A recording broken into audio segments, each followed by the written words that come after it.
आहे का नाही होणार कागद घे रे सगळे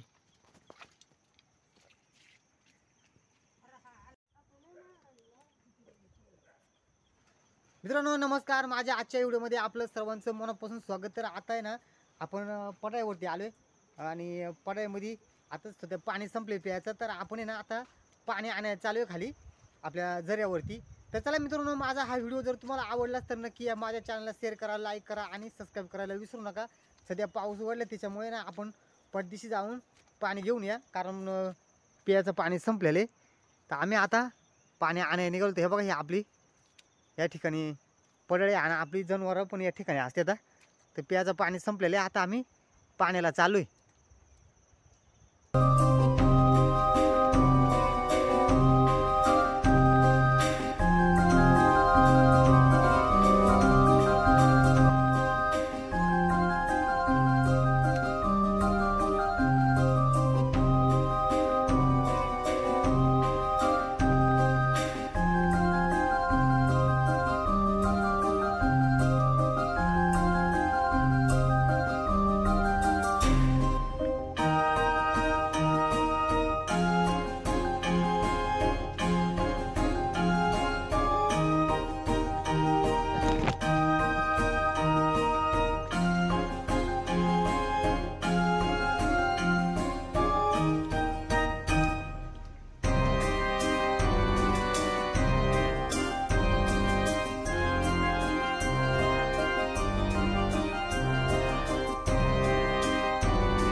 आपण या ठिकाणी आपल्या उबडावरती ना प्यायचं पाणी न्यायला आलेलो आहे.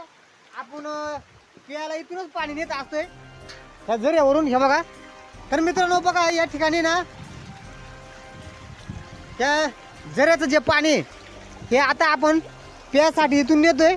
आणि हे पाणी मित्रांनो तुम्ही म्हणता असेल या ठिकाणी हे पाणी अशा पद्धतीनं कसं काय प्यायला जमल्याच्यापासून काही बाधा होत असेल तर मित्र पाण्यामध्ये ना आता तुम्ही म्हणता असेल हे याच्यामधलं पाणी प्यायचं पण मित्रांनो या झऱ्याच्या पाण्यामध्ये मिनरल्स जास्त असतात आणि नैसर्गिकता पण जास्त भरलेली असते. आपल्या शरीरावरती ना कोणत्याच इफेक्ट किंवा बाधा होत नाही ह्या पाण्यापासून. मित्रांनो आम्ही हेच पाणी पित असतोय. आम्हाला कधी सर्दी पण होत नाही, खोकला पण होत नाही. असं एकदम शुद्ध पाणी असते ह्या झऱ्याचा. बघा मित्रांनो एकदम भारी पाणी असते.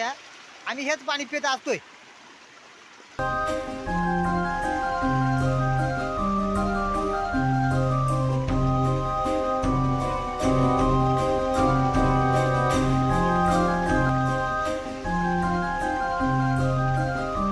पूर्ण जमिनीमधून पाणी येते बघा मित्रांनो. या आम्ही याला उबडाचं पाणी म्हणतोय.